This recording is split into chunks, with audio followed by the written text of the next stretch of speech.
na graduação e na pós, e deveis então contentar-vos com minha pobre palavra. Nutri sempre, pelo professor Lorival, imensa admiração e imenso afeto. Era intelectual da mais alta categoria, professor excepcional, e era um homem de bem, reto, íntegro, irrepreensível. Quando ingressei nos bancos escolares da faculdade, em 1965, Dr. Lorival era o diretor. Aquela foi uma época notável na vida da faculdade, que estou recordando agora, esse livro que foi referido, A Casa de Clóvis e de Andrade Bezerra. E Dr. Lorival foi diretor, sucedendo outro grande nome, que iniciou notável renovação na vida da faculdade, Dr. Murilo Guimarães. A lista tríplice da qual resultou nomeado Dr. Murilo, é possível que haja sido a melhor lista tríplice de toda a história da faculdade.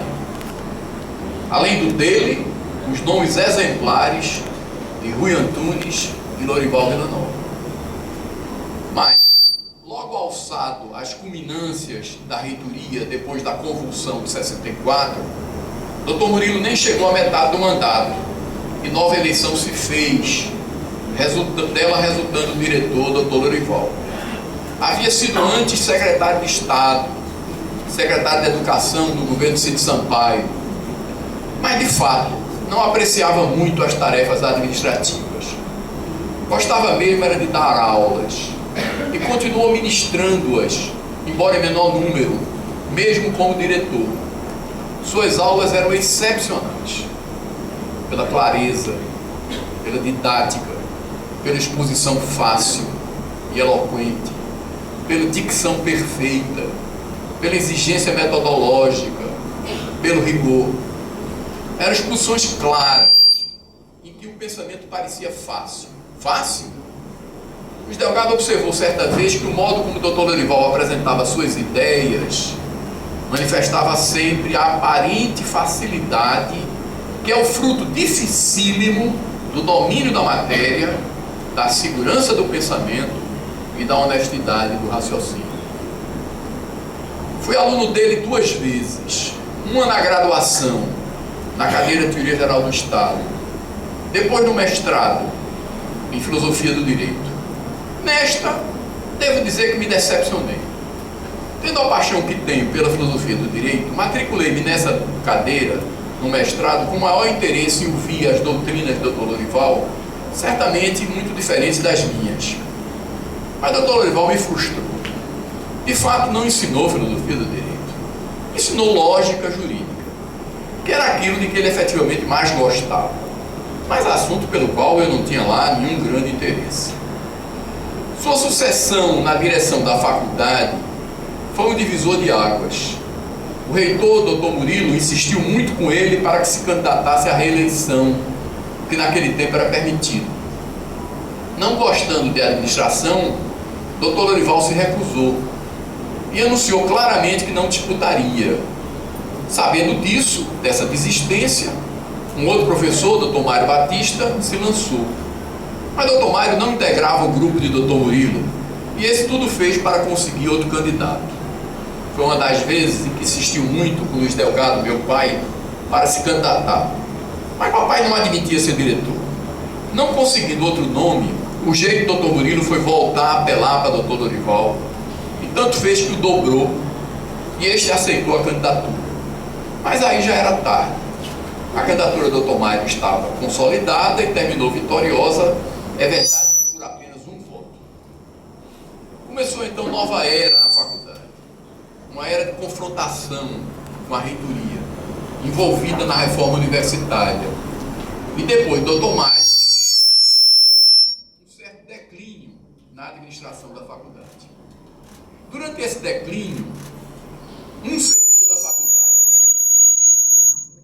se destacava especialmente: a pós-graduação, que Dr. Lorival reinaugurou e coordenou durante muitos anos, e a qual deu especial dimensão.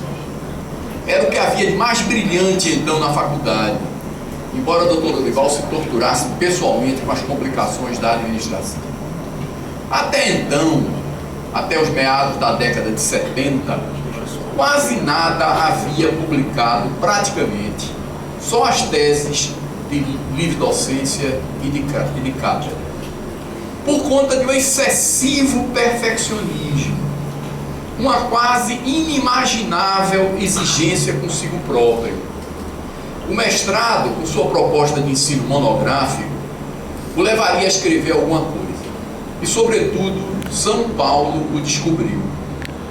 Alguns grandes juristas de São Paulo, como Paulo de Barros Carvalho, Geraldo Ataliba, entusiasmaram-se com ele e o levaram a ministrar sucessivos cursos em São Paulo. Daí, do mestrado e de São Paulo, resultaram seus dois grandes livros finais: Estrutura Lógica e Sistema de Direito Positivo, Causalidade e Relação do Direito. Obras de maturidade intelectual, livros densos, de rigoroso conteúdo.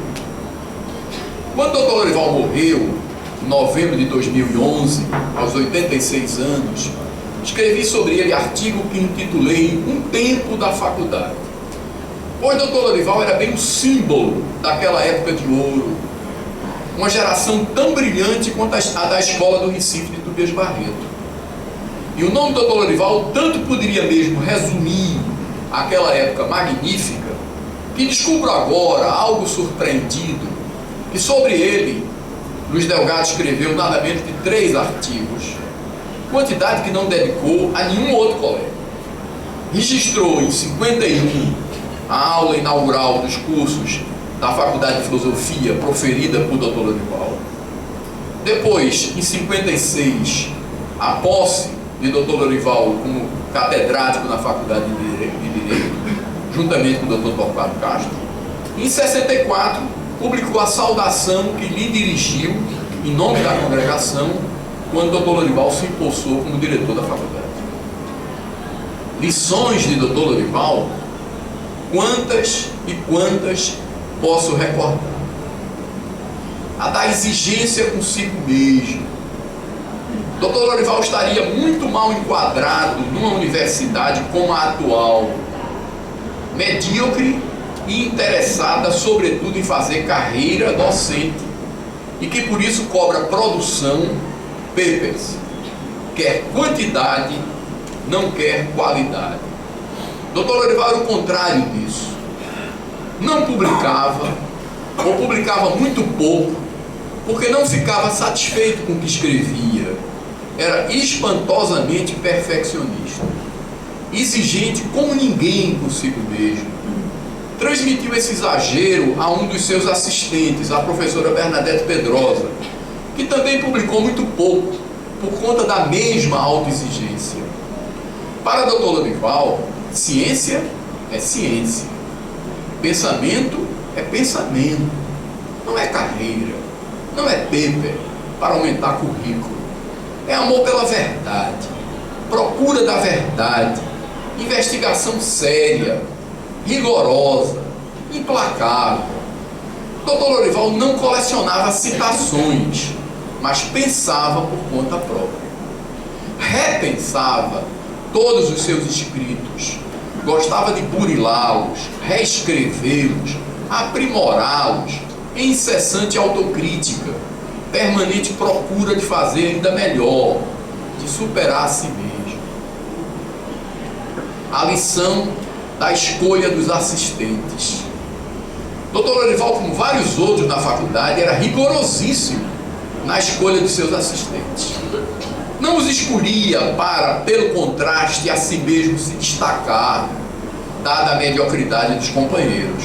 Convocou assistentes magníficos, todos eles admiráveis, todos eles intelectuais do maior valor. Nelson Saldanha, o primeiro deles, Bernadette Pedrosa, a primeira mulher a ensinar na faculdade, Dorimar Nunes de Moura. No caso de Nelson, é particularmente expressivo o fato de ser intelectual com visão cultural muito diferente da do catedrático, e nada obstante, Dr. Lorival o recrutou.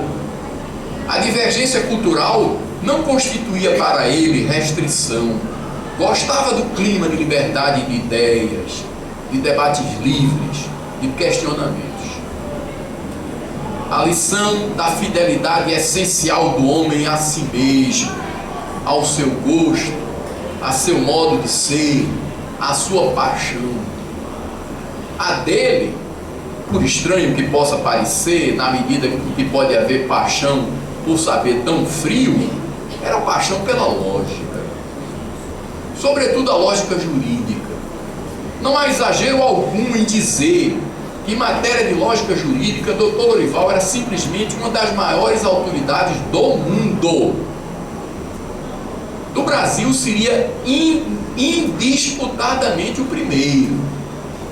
Para as exposições de lógica, gostava de desviar todos os assuntos, inclusive cursos nominalmente de filosofia do direito, cujos temas controvertidíssimos, a rigor, deixava de lado para se deliciar com as estruturas lógicas, a forma de argumentação, os processos do raciocínio, abstraídos todos os conteúdos. Outra paixão era Kelsen. E tão grande era essa paixão, e tão poderosos eram a personalidade e o pensamento do Dr. Lorival, se pode dizer que ele levou a faculdade a se tornar quase uma faculdade keuseniana. A atmosfera intelectual da faculdade em que estudei era uma atmosfera claramente keuseniana, e isso por conta da influência do Dr. Lorival. A lição do conhecimento de si mesmo. No conhecimento de si mesmo está o princípio da sabedoria, é a doutrina clássica. Dr. Lorival se conhecia, sabia que não tinha a vocação, a paciência, a praticidade do administrador. Foi secretário de Estado de Educação do Estado de Pernambuco, mas não se sentiu à vontade. Foi diretor da Faculdade de Direito, mas também não apreciava a função, a diferença de um Joaquim Amazonas, de um Murilo Guimarães, de um Pinto Ferreira. Tanto que recusou a reeleição. Mas não era somente para as tarefas administrativas que não se sentia vocacionado, também para as funções judiciárias. Nos meados da década de 1960, foi um dos 4 professores da faculdade convidados pelo presidente Castelo Branco para ocupar uma cadeira no Supremo Tribunal Federal. O lugar é o mais alto do direito do Brasil. A distinção não poderia ser maior. Era o absoluto reconhecimento do seu grande valor. Mas ele sabia não ter o gosto do julgamento concreto e singular, que é a tarefa específica do juiz. Recusou. Preferia a solidão de sua biblioteca e as contendas teóricas que saltavam dos livros. Preferia o julgamento das doutrinas gerais do que dos homens individuais. A lição do saber prático. Na faculdade, com certeza, não havia, e em Pernambuco todo, certamente, também não, intelectual mais distante das coisas práticas do que Dr. Lorival. Nem o Newton Sucupira, de quem era tão amigo. No entanto, guardo de Dr. Lorival a lição do saber prático. Não é a lição que se encontra em seus livros, ou que ouvíssemos em suas aulas. É testemunho pessoal meu.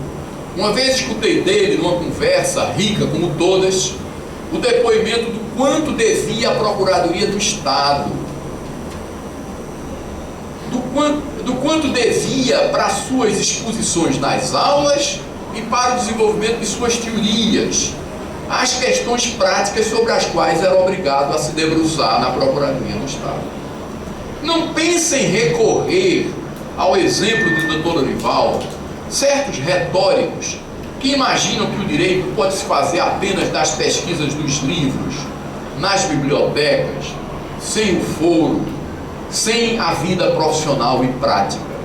Ninguém era tão teórico quanto ele, mas a lição dele, disso do testemunho, era do valor do saber prático. A lição da consciência jurídica. Há vários textos em que Dr. Lorival parece inclinar-se por uma concepção mais substantiva do direito, menos na linha do formalismo keuseniano a que ele fundamentalmente adiria. Ouso pensar que ele hesitava e de algum modo se desmentia a si mesmo. Encontrando agora as notas que meu pai preparou para a arguição da tese de Dr. Lorival para livre docência de introdução ao direito em 47, vejo que Luiz Delgado já percebia certa indecisão no pensamento do candidato, que não deixava de contrapor o aspecto lógico ao qual visivelmente se dedicava e o aspecto sociológico do direito, reconhecendo até que, essa é uma frase do Dr. Lorival, o caráter transcendental do conceito do direito requer um fundamento objetivo. Em outros termos, a epistemologia jurídica exige uma ontologia jurídica. Com sua habitual ironia, Luiz Delgado registra naquelas notas que tais observações constituem um grito da consciência contra essa aventura, pior do que quixotesca, porque kantiana. Numa notável oração produzida em 1975, do 153º aniversário do Tribunal de Justiça do Estado, sobre a grandeza e a dificuldade do ato de julgar, que se não reduz ao simplista silogismo da mera aplicação da regra geral a um caso concreto, Dr. Lorival formulava, em nome do direito no singular, sérias exigências às normas emanadas do Estado. Dizia ele: o direito implica precisão, certeza no delinear o comportamento lícito e ilícito, além de implicar também justiça, a justiça das normas e a justiça das sentenças, como ainda diria ele, noutra frase admiravelmente renovadora da velha máxima de Rui. A função do juiz, aí dizia Dr. Lorival, é decidir o igual igualmente e o desigual desigualmente, na justa proporção de sua desigualdade. Comentei esta e também outra excelente oração, a de sua discípula fiel, a professora Bernadette Pedrosa, num artigo cujo título já indicava o que eu via de grandioso nas lições dos dois mestres: além do formalismo jurídico. Todas essas passagens denotam a seriedade de uma alta consciência que, embora dedicada aos estudos formais do direito, sabia que a grandeza do direito estava além, estava no conteúdo, na axiologia, no passar, como ele dizia, do conceito para a ontologia. A lição do homem de bem. Não se encontram no pensamento e na vida de Dr. Lorival episódios menores, páginas que reprovar. Suas atitudes eram sempre superiores, suas intenções sempre retas, na vida intelectual e na vida prática. Mesmo nas mais difíceis circunstâncias, apoiou a derrubada do governo em 64, por exemplo. Mas quando o regime endureceu e certas independências eram perigosas, Dr. Lorival não teve receio de ir testemunhar perante os militares em favor de colegas professores perseguidos. Tinha dignidade, tinha autoridade moral, tinha coragem cívica. A lição do espírito universal. Dr. Lorival não era um homem só do direito ou só da lógica. Não era o típico especialista que sabe cada vez mais sobre cada vez menos. Era um espírito universal, versado nas melhores obras da filosofia e da literatura mundiais. Basta ver, por exemplo, seus estudos sobre Ortega y Gasset, sobre Nietzsche, sobre Gilberto Freire, ou seu excelente prefácio ao grande livro de seu amigo fraterno, Newton Sucupira, sobre a filosofia alemã e sua influência no pensamento do Burguês Barreto. Prefácio exemplarmente à altura do livro, belo diálogo de dois grandes espíritos. Daí também, desse espírito universal, outra paixão sua, que poderia parecer surpreendente, não fosse ele o homem de extremo bom gosto que era: o cinema. Dr. Lorival era um dos maiores conhecedores da sétima arte no nosso meio e poderia ter desenvolvido bela carreira de crítico especializado. Vez por outra, éramos surpreendidos com a apreciação crítica de alto nível de sua autoria, com uma página inteira que publicou num de nossos jornais sobre o filme A Filha de Ryan, de David Lean. A lição do gosto pela língua. Desdobrando a lição do espírito universal, a lição do estilo e da oratória. Como sabia escrever. E como sabia pronunciar suas orações. Seu gosto estético, seu requinte literário, estava presente em tudo quanto escreveu, sempre textos de apurado estilo. Era um encanto ouvi-lo.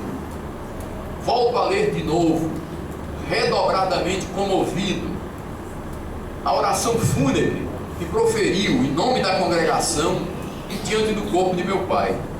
Discurso em que soube captar admiravelmente o ânimo do amigo e traçar com fina sensibilidade os principais traços de sua personalidade. E discurso, como todos os textos do Dr. Lorival, muitíssimo bem escrito, explorando as riquezas da língua e do vocabulário, como só ele sabia fazer. Foi um homem completo, professor do melhor nível, que não tinha o magistério como rotina, ou mera carreira, ou simples profissão, mas como, assim dizia ele, uma forma interior de vida, um gosto. Homem de bem, homem do espírito, homem da única inquietação essencial à procura da verdade, homem do direito e da justiça, homem de nobreza intelectual, homem superior, um padrão. Lorival Faustino Villanova.